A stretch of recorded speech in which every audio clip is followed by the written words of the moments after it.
Good morning, precious friends. Greetings in the sweet love of Jesus. It's good to meet with you in this way today. A couple of years ago, I had a scheduled meeting with someone that I'd been to high school with for a project I was working on for the Salvation Army.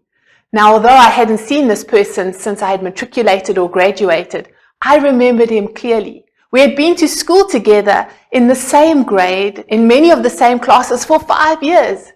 And I recognized him immediately when we met together. He, however, did not recognize me, not even a little bit. Now, my name wouldn't have been familiar to him because I was married by then, but I thought my face would be. I hadn't changed that much, had I?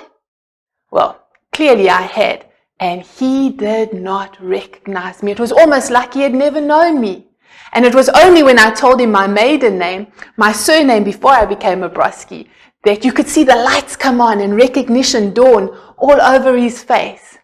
It was an odd feeling, meeting somebody that I knew, but who didn't seem to know me.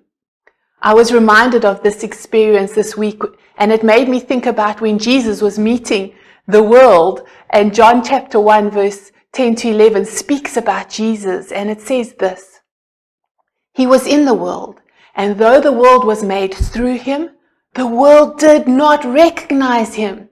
He came to that which was his own, but his own did not receive him. Jesus came to those he had made and fashioned and formed.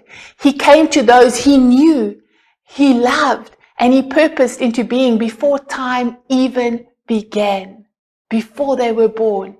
He came with the full knowledge that many would not only not recognize him, but also that many would not receive him. He knew that he would be rejected. He knew that he would be misunderstood. He knew that he would be despised. He knew that he would be abandoned.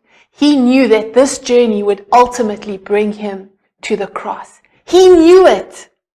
And the point is, he knew all this, and he showed up anyway. He came anyway, and I will be eternally grateful that he did. Now I wonder if there's something that the Lord is urging you and I to do today. Perhaps it's a word of encouragement that we need to pass on. It could be an act of the love that the Lord wants us to display on his behalf. A prayer he wants you to share with someone. Just even a text message reaching out. Maybe you are anxious and uncertain as to how you will be received or how the recipient will respond. Today, I encourage you to be like Jesus and show up anyway. Make the call, send the message, pray the prayer, reach out. And maybe, just maybe, your act of obedience to the Lord will bring hope to somebody's struggling heart, strength to someone who is feeling so weak, perhaps healing or restoration. And maybe God wants to use your showing up to impact eternity in ways you can't even begin to think possible. So what are you waiting for?